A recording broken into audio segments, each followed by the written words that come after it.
Okay, good evening. Hope you're all doing well. Today we're learning Maseches Chullin Daf Ayin and a little bit of Ayin Aleph up to the Mishnah Mir Tashem, halfway down on Ayin Aleph Hamid Aleph. We only have until 9:30 and I can't go late because there is a Marv here.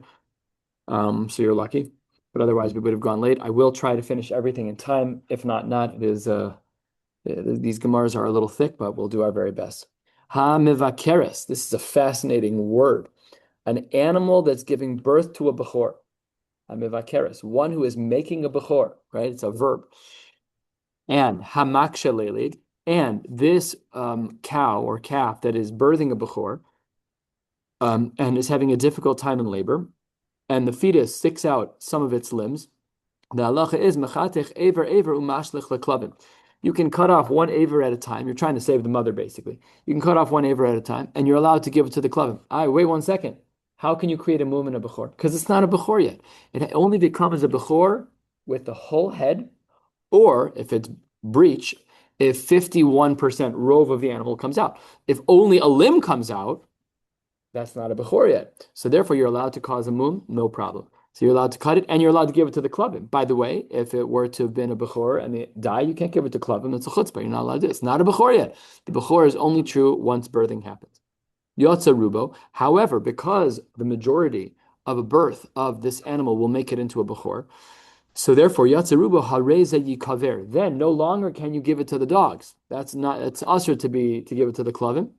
At this point, it requires burial, and because it was yotza rubo, and therefore it's a bechor, and therefore it has to be buried. It also means that the mother had her bechor already, and therefore v'nifteres min bechora, the next animal will not be a bechor. The next animal will be pater from a bechor.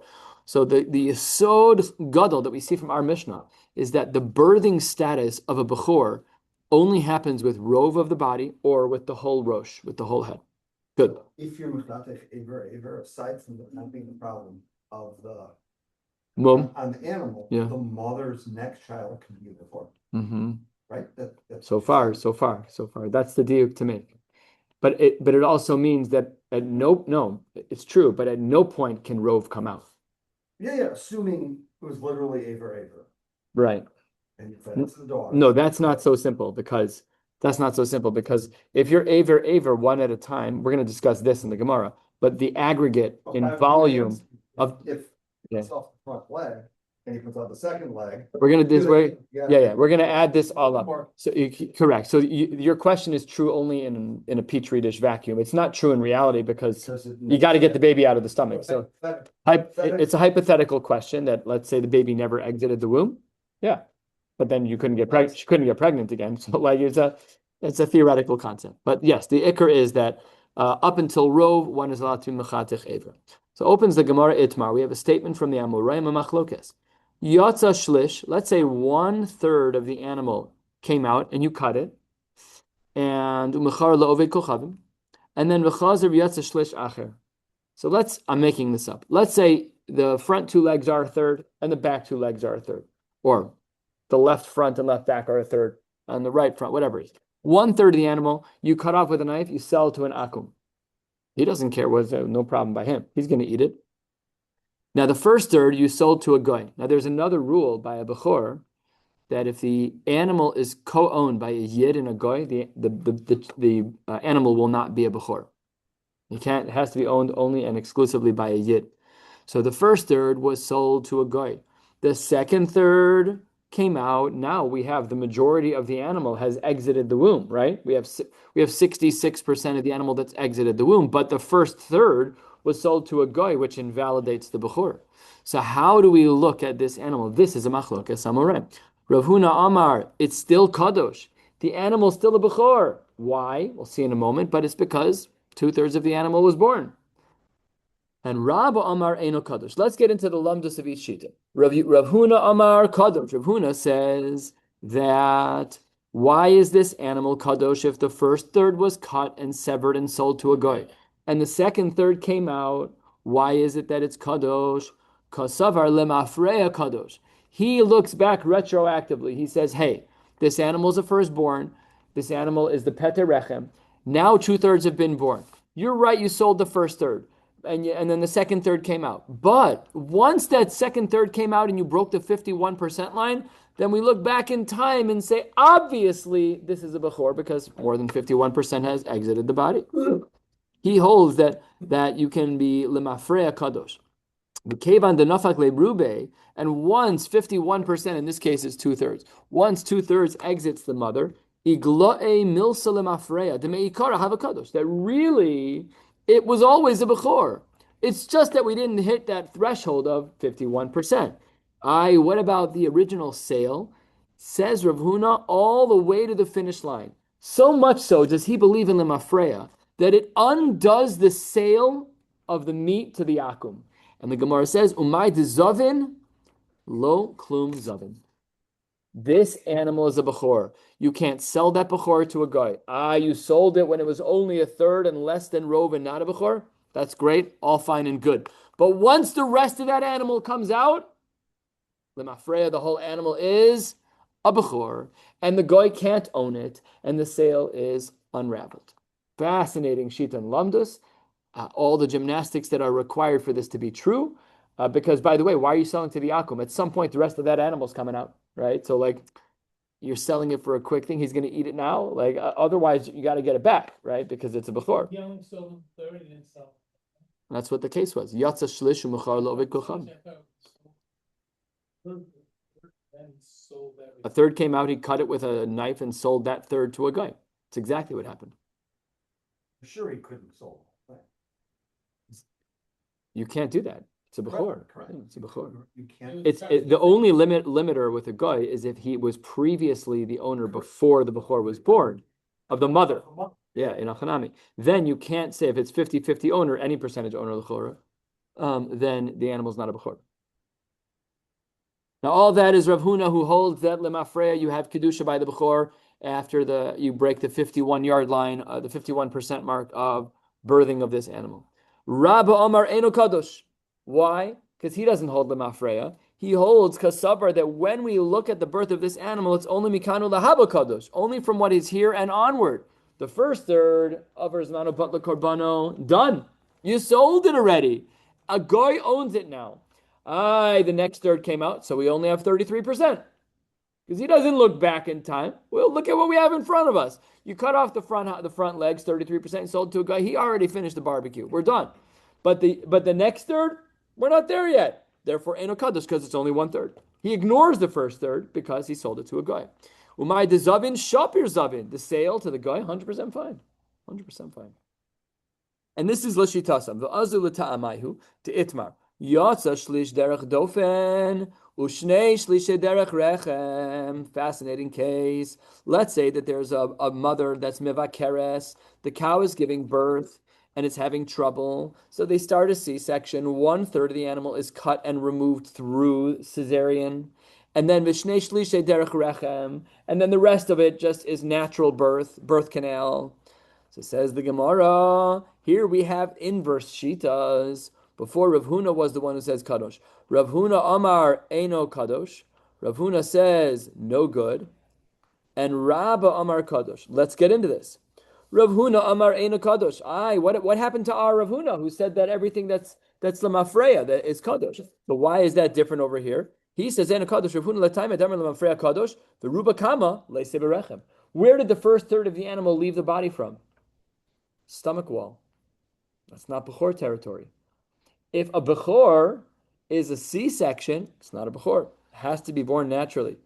We have this in halacha all the time. What do you consider a C-section? Is that child really a Bechor? Pidyon haben is pattered by that. A bris on Shabbos is pattered. It's not a normal leda. It's not a normal leda. So once we say that it's not a normal leda, okay. I had a shaila that came up this week. It wasn't really a shaila. It was actually crystal clear, but I lost a bris in the following scenario. A woman texted me, my name is so-and-so. I just had a baby this past Shabbos. She had a baby, and she lives in Highland Park. And she said, I'd like for you to please do the bris. Mazel tov, excited. So Highland Park's a 15-mile walk from here. I mean, I love the Jews. I can't walk that far. I'll break my feet. I'm not doing that. So I said, under the circumstances, the rule is that the Moel can't drive to the bris. I have like 4 rules. It has to be natural birth, because if C-section, you can't do it on Shabbos. It has to be indefinite Shabbos, can't be during dusk, can't be during Ben Hashmashos. The Moel can't violate halacha to get there, and the baby can't be driven to the bris. These are the 4 requirements to do a Shabbos bris. So I said, in this case, the best move is to do the bris on Sunday. She said, no, we're going to do the bris on Shabbos. So she did it with a secular Moel. But here's the psul. When he gets in the car to drive to the bris, he's a mumar. It's over, which means the bris is not kosher. This is catch 22. But I'm not. People who stay with it, What? Really nice house of people who stay with It was Highland Park, first of all. And second of all, I asked her by first this Shiloh many times, do I have an obligation to leave my family to make a bris kosher? And he said to me, no, you never have an obligation to leave your family to do a bris on Shabbos. What are you going to do? Walk around with a scalpel? Everyone in the northern suburbs, you're going to do a tafastan bris. He said, yeah, you have a very busy job. Yeah, you have kids to raise. You're going to be gone every Shabbos, Pasha? It cannot be true. I'd be gone at least half the Shabbos of the year. That's a Moel? No. There's a lot of Lubavitchers. There's a lot of Chabad isn't the problem. That's not. But to moonlight as a Moel, it's a boutique training. That's a lot, and you need the right constitution. I see people faint all the time at Brisim. I had a double fainter at a bris. One guy in the room fainted, then the father ran outside. He broke into a full sweat. By the time I got to the door, he soaked through his clothes, and he was unbuttoning, getting air. I'm like, sit down. So you got to be big. Yeah, my EMT sir, yeah. But even when I started as a Mo, the first few brises that I watched up close, I was following Rabbi Kushner, Mo. It's been gone almost 10 years. Then Rabbi Kushner's been gone more. Right. Oh yeah, it's more. It's before Abi.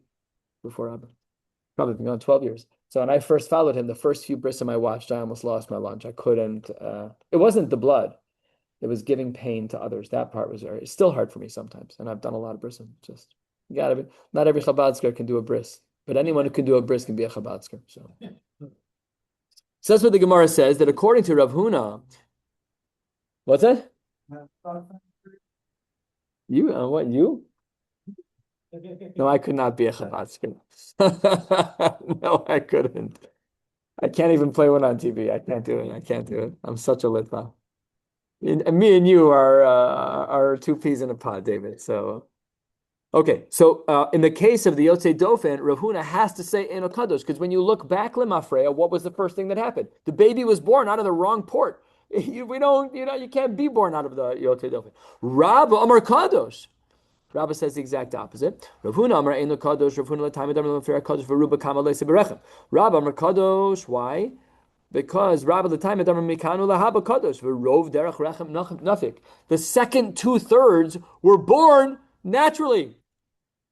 Oh, so that means you have to understand the Metzias. You cut the animal a third off. Yotzei Dofen. The next 2/3 is a dead, dying fetus. But if it's born naturally, then it patters the mother from the next child being a Bechor. Should have been pattered anyways because of miscarriage. But in this case, that's what the din is. B'tzricha, we need both cases. There's no way we're going to finish this. We need the first case, says the Gemara.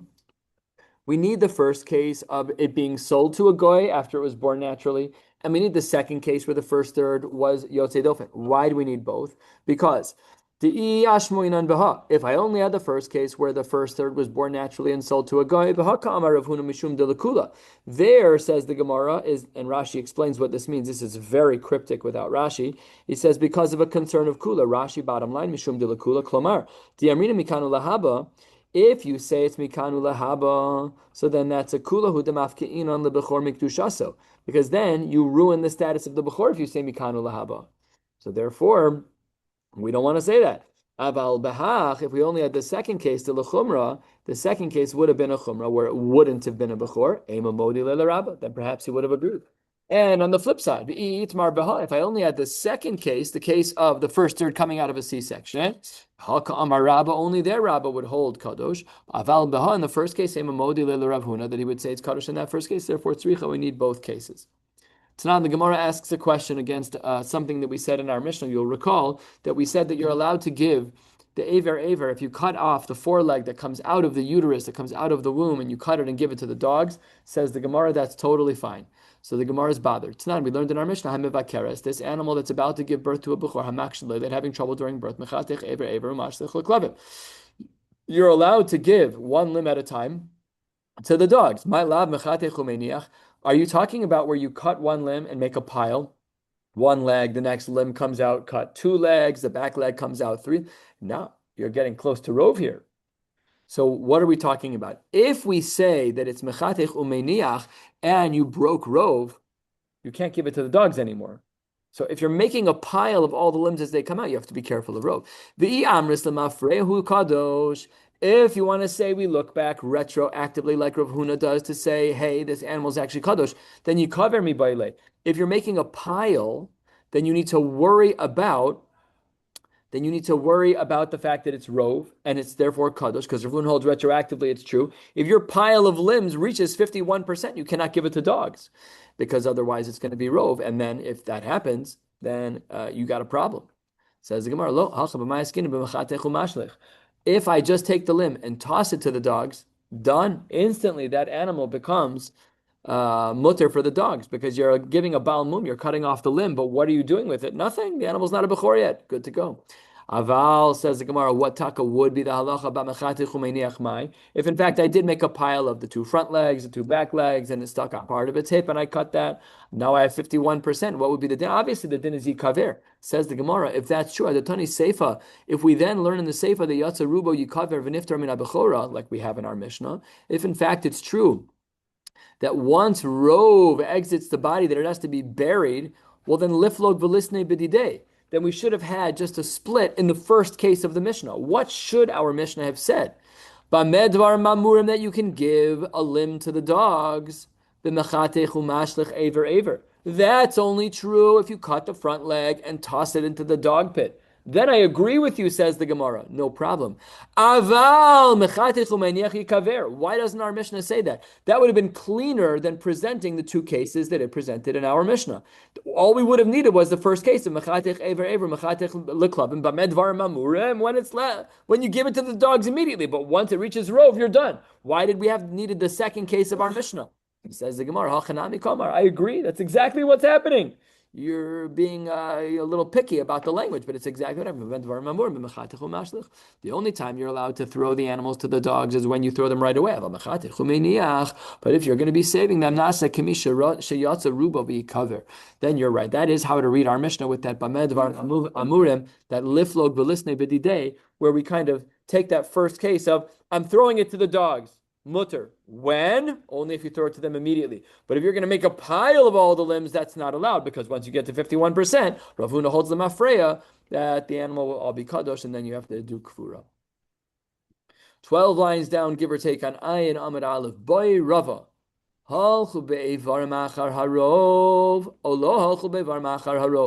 When we look at a limb that exits a body, are we looking at that limb from the perspective of rov? Do we say that if 20% of the leg is out, then it's as if the leg is not out? And do we say that if 20% of the leg is in and rov is out, that now rov is out? So says the Gemara, wait, hey chidami, what's the case? Ilema kigon shiyatza rov b'miut aver. Are we asking if 20% of the limb is out and 80% of the limb is in? That's what we're asking. The kami boile high miut divroi. The miut, the 20% that's out, basa rov aver shadin anlay. Do we say that we follow the rov aver and it's as though it's not outside? Oh, basa ruba de ubar shadin anlay. Or do we not say that we look at the leg as it relates to the leg? We just look at the percentage of animal that's outside the body. And the nafkamina could be 51%. Here's the case. A lot of the animal is out, a chunk, 49%. I'm going to make this up. I don't even know if this is possible. If it's born breech with the tuchus out first and you have 48%, and part of one of the legs is out, 20% of that leg is out, and it's 48%. So what do we count? Do we count the limb that's on the inside? Probably not. Do we count the miut of the leg? Does the miut of the leg follow the fact that the rov of the leg is inside, or the rov of the ubar that's outside? So that was the question of the Gemara, perhaps. How do we look at the math? So says the Gemara, that can't be. So let me just read the question. Hi, miu devroi, basa rov de aver shadin anle. In which case, if much 49% of the animal was out, then we'd say the animal is going to still be not a bechor. Obasa ruba de ubar shadin ale. Pshita says the Gemara, de lo shavkin and ruba de ubar baslinan basa rov aver. How myopic are you? Yeah, you're. This is a small animal. What are you looking at? You have to draw a line at the hip and say leg is leg. No, it's ubar. You don't do that. You don't say that the percentage of the leg that's out is only relative to the rest of the leg. No, it's just all compared to the ubar. Says the Gemara, that's obvious. Okay, so let's try the second possibility of what Rava's question was, third of the way down. El kagon shiyata chetzio berov aver. Really, half is out. Becoming baile like this. Hahu miut dibigavoy. The small amount that's on the inside. Mahu lemishde basa rov aver. Let's say that there's 49% of the animal that's out, and part of that 49% is 80% of a leg. Do we count the 20% of the leg to put the whole ubar over 51%? Do we do that? Yes or no? Says Gemara, Tashma, Yatsa Rubo, Hareze Yikaver, my Rubo, Ilema Rubo Mamish. If you want to say that Rove is literally Rove, 51% as it were, Adhashta Lo Ashmina de Rubo Kikulo. Chevra, we've been learning Shas for 2,400 days. All of a sudden, we're going to stop relying on Rove. If the animal that's out is 49%, and part of that 49% is a leg that's mostly out, Rubo Kikulo. So even if what's out, ubar-wise, is 49%, but the leg is Rove Aver out, so then we do accept the next 20% of the leg that's in, and therefore we tip the scales. That's Shas. We always follow Rove. You're questioning a Shas concept that we've been learning Kimat every week of our lives for the last 6.5 years. Come on. Elolav, says the Gemara, Kigon shiyatza chetzio berov aver. What we're talking about is where Rove of the aver is out. So it says the Gemara, no, lo, Kigon shiyatza rubo bimiut aver. Really, it's Rove with a small amount of aver out. So it's going to be 51%, including a small amount. The Kamash Malan, the lo shavkinan rubo de ubar de behema ve'azlinan basar aver. We don't ignore the ubar majority. We do ignore the limb majority. The Rishonim have a bit of a hard time with this piece of Gemara, but we're not going to get into that now because we don't have time. Let's say in the delivery process that there is a hefsek between the fetus that's being born and the birth canal. By the way, this came up, great Shaila, Rav Shlomo Zalman Auerbach and Rav Yashiv, great Shaila. They were telling a story about a case where there was a woman who couldn't get pregnant because she always ended up, she had a very long period. So her days of fertility were burned up by Sheva Nekiim. So let's say a woman normally has a 3-4 day period. She had an 8-day period. And by the time they were able to be together to try and have children, her ovulation had passed already. So they came up with a brilliant solution. Insert a tube up against the cervix so that when she has her period, no blood touches the walls of the birth canal. You're not a nida. You're not a nida? Give aldik. After the blood stops, they can be together. Based on the mikvah from last month. That's a clever idea. Because when she has her period, it's not touching the walls of the birth canal. And if that's true, she's not a nida. Bivasara, it's a drush in Maseches Nida, we'll learn in 6 months. Bivasara, a year, whatever. Bivasara, it has to touch the body in order for it to be a nida. It's a clever solution. Now let's talk about a bechor. If a bechor is born, but it doesn't touch the walls of the birth canal, or there's a chatzitza, is it still a bechor? Same type of shaila. Says the Gemara as follows. By Rabba actually. Korcho besiv, let's say you reach in to help deliver this baby from the animal and you wrap it in some type of fabric, the talis mao, you wrap it in some kind of blanket. Would it still be considered a bechor? Because it went through the birth canal, but it was interrupted. It didn't touch the walls of the birth canal, it was wrapped in a blanket. Says the Gemara, Bishil Yaso Mao, what about in the placenta? Would that be considered a hefsek? Asks the Gemara, Bishil Yaso? Like the shilya, the placenta, that's not a hefsek. That's urchehu. Every baby's born that way. What are you talking about? So says the Gemara, El b'shilya acheres mahu.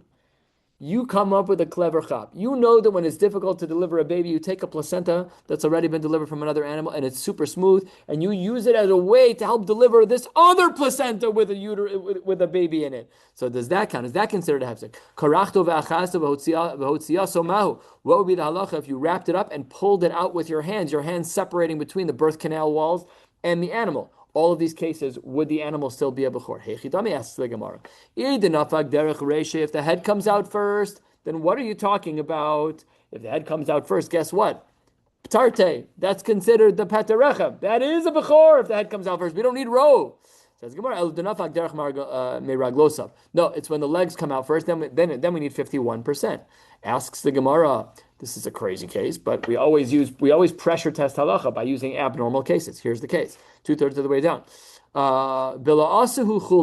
Let's say an animal breaks into the mother and completely consumes the fetus and pulls it out while still in its mouth so the animal doesn't touch the walls of the birth canal. V'hotziaso mahu.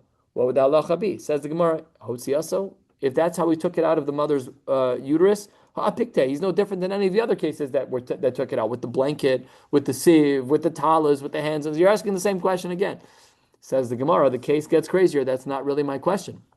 Ella, bila also if a chulda swallows the animal, v'hotziaso, and takes the fetus out of the mother's womb, and then vichnisaso v'hikiyaso v'yatzamei elav mahu, and then puts it back, would that be considered a bechor? Mahu.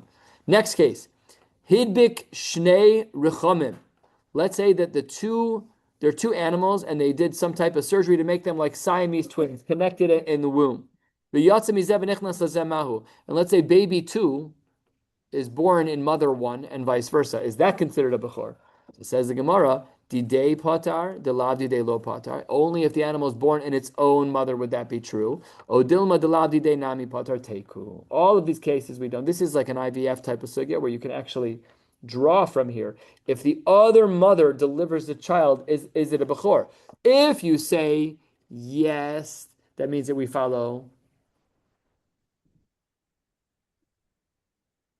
No.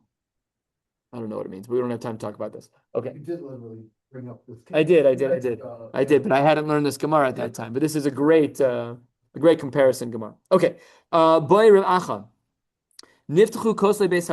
Let's say that the dilation was so massive that when the baby was born, and this is impossible, but again, we're pressure testing, that when it was born, it never touched the birth canal. It was just in the airspace of the birth canal. Says the Gemara.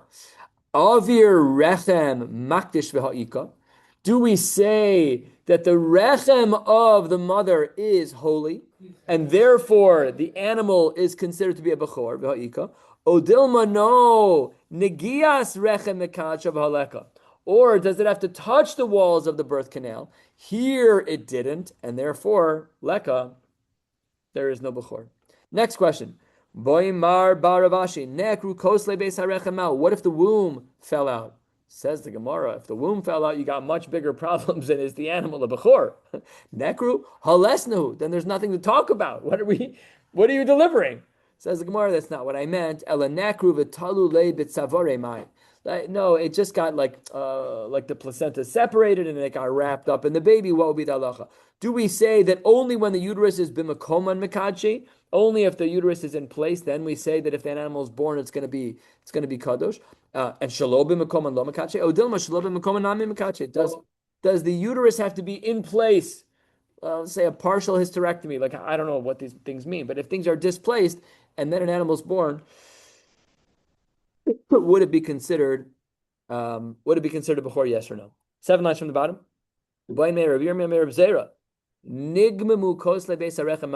What if the flesh of the birth canal was peeled away? So you're not touching the natural skin that was the birth canal. It was peeled away. So it says the Gemara, Mahu, what's the din? Amar le, kanogas beboya de iboilan. This is you're touching on a question that we've already asked. De boy Reb Zera. Reb Zera asked the question. The Amri law. Oh, sorry, I lost my place. Amri law bo amine Reb Zera meravasi. Omeid meruba al haparutz v'yatza derech parutz. Let's say most of the flesh of the birth canal is there, and then the animal exits where there isn't flesh. or paratz meruba al ha'omed, or let's say that there's more skin missing than there is present. V'yatsa derech omed. My. So says the Gemara, that was a question. That's very similar to our question of what happens if the skin is peeled from the birth canal. Ad kan lo iboile ela paratz meruba al ha'omed. Really, the only question is where there is less skin than more. De'ika omed, de'ika omed ba'olam, where there's at least something there. Haval, says the Gemara, you want to compare to Reb Zeir's question? Our case was nigmamu. All the skin is peeled away. Apples and oranges. Your case was where there's some skin. We're not talking about that. Something happened to this animal. The whole birth canal was stripped away. So therefore, aval nigmamu lo kami b'ayla. Can't be that that's your shiur.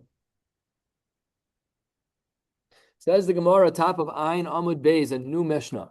Behema shemes ubara b'soch me'eha. Let's say that an animal, its fetus died in utero, what we would call a stillborn. So this is a stillborn, no heartbeat, animal's dead. So v'hoshit haroa es yado v'nagabo. And the person in charge of the animal wanted to remove the stillborn. How did he know it was a stillborn? I don't know. Maybe the gestation period lasted too long. So he reaches inside and he touches the fetus. So says the Gemara, Tanakama, Bein bebehema tmeya. If you're talking about a pig, a camel, Bein bebehema tahora. Or if you're talking about a cow, it doesn't matter. Tahor. The animal that's on the inside is not going to be metame you. It's a dead animal, it's a nevela, nevela is metame. Yeah, but it's connected to its mother, even though it's dead. That is the shita of the Tanakama. We're going to learn why in a minute. And let's also learn now the reason of Rabbi Yossi, who is the dissenting opinion. Rabbi Yossi Aglili Omer, it depends. V'tmeya tame. If the mother is a camel, a tame animal, and there's a dead fetus inside, a stillborn inside, and the delivering, the farmer reaches inside and touches the dead camel fetus, he'll be tame. But uve tahora tahor. But if the animal was in fact tahor, then we would be good to go. Let's understand the lamdas. My time of the Tanakama. What is the reason for the Tanakama that whether or not the mother is tame or tahor, that if I touch that fetus that's dead, the stillborn, that it's still tahor? Why is there no din of nevela? So says the Gemara as follows. Amar Chizda zags kal v'chomer. We have a kal v'chomer. It's the theoretical. If in theory, im ho'ila imo lehatiro be'achila, if in theory, had the mother been shechted, we could eat this animal, lo to'ilo letahore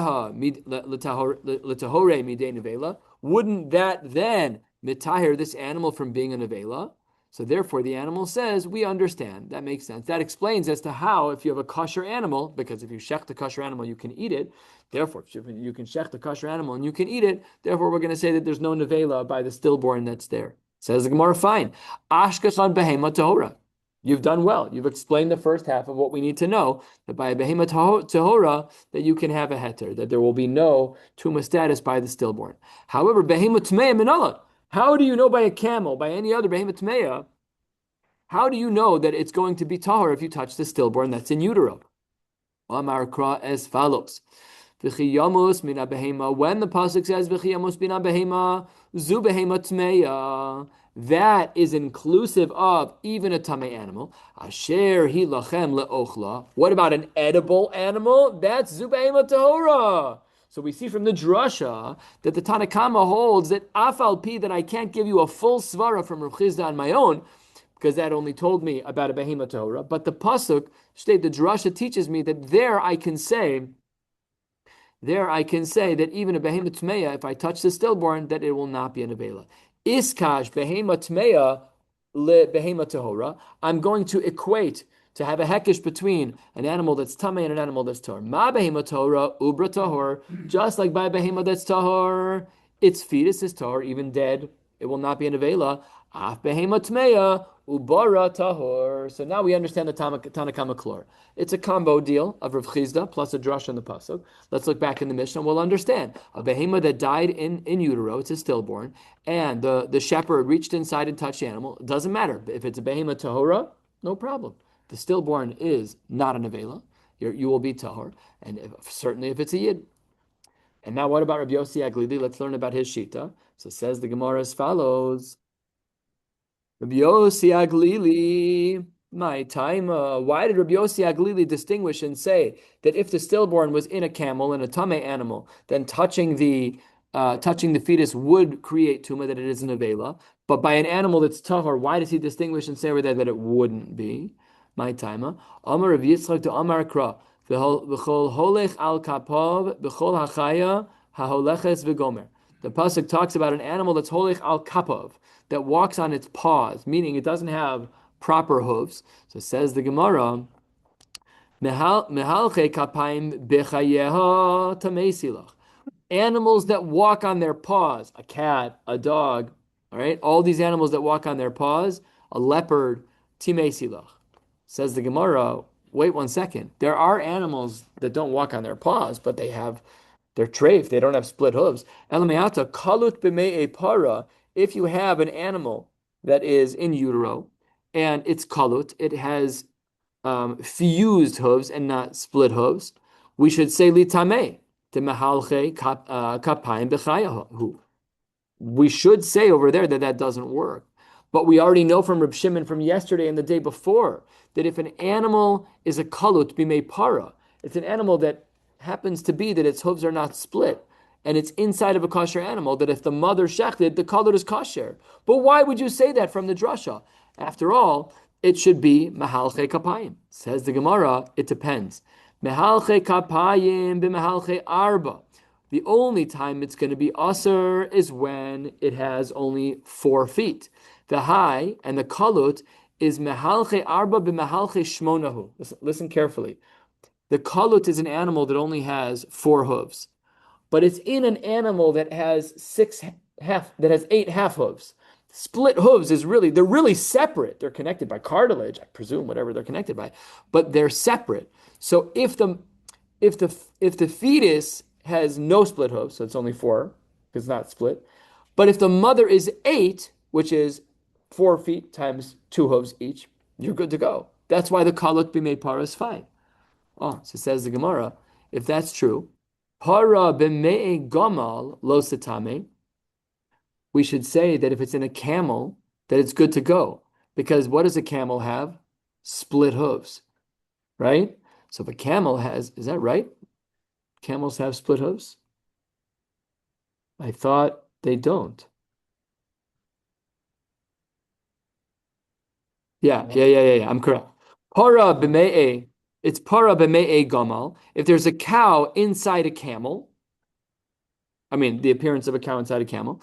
So then, lo satame, it should not be tame because the mehalche shmona b'mehalche arbahu. Correct. That the cow is 8, and its mother, the camel, however this happens, I don't know, that's only 4. Says the Gemara, holech v'chol holech l'rabos para b'me'e gamal. We have a drasha to include that case, but otherwise we would not have done so. Kalut b'mei kluta litame. We should say that a kalut, we spoke about a kalut b'mei para. What about a kalut b'mei kluta? That should be tamei. The mahalche arba b'mahalche arbahu. The fetus is only 4 because it's not split hooves, and the mother's only 4 because it's tamei and it's not split hooves. Says the Gemara, you're 100% right. For that case, lahachi ahani kal v'chomer derv chizda, to broaden from the world of that which is tamei, of that which is tahor, even to that which is tamei, to include this case of kalut. Says the Gemara, I still don't agree with the svara that Rav Yitzchak is giving in the name of Rav Yossi Aglili. Maskifla Rav Achdavoy bar Ami. Chazir b'mei chazir teloli tamei. We know that the pig does have split hooves. It just doesn't chew its cud. So look at what happens. If a pig is pregnant, so that's 8 split hooves inside 8. It's shmona b'me'e shmona. Says the Gemara, lo litame.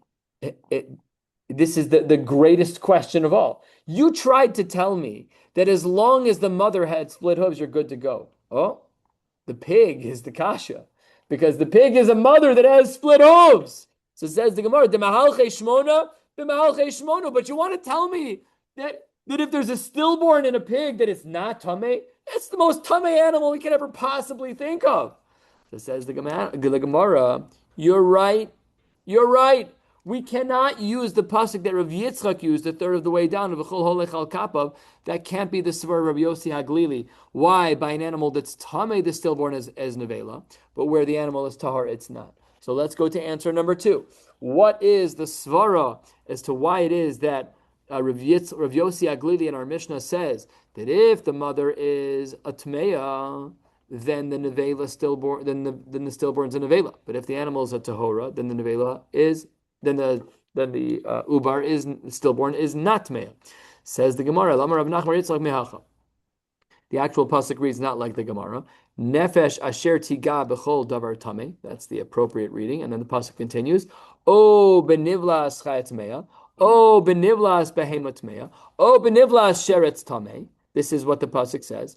V'chi nevelas behema tmeya mitmeya uv'tahora lo mitama. Sorry, let me read that again. V'chi nevelas behema tmeya mitama. Are you telling me that only a non-kosher animal is nevela? But if a regular cow dies, it's not going to be mitame? That can't be what the pasuk means. We know that's not true. Any animal that dies, Jewish or not, doesn't matter. Tameh, tahor, any animal that dies is a nevela. That we know. So therefore, what must the pasuk mean? So elaezo zeh, it must be zeh ubar, that we're talking about the ubar. So Rav Nachman Bar Yitzchak explains Rabbi Yossi Haglili as follows. Pshat in the pasuk in Vayikra Parakeh pasuk Beis is that the pasuk cannot be talking about the mother because it distinguishes between an animal that's tmeya and an animal that's tahora. No, all of those when they die are nevela. Elamai, it must be talking about the ubar. Ze ubar shevet tmeya tameh and uvitahora tahor. It must be that is the Mari Makom for Rabbi Yossi Haglili. We have no choice but to stop here. We'll pick up Emir Hashem on Shabbos from Umei Achar Denafka Leimi de Rab Nachman Bar Yitzchak. Wishing you all a beautiful night. 1 hour before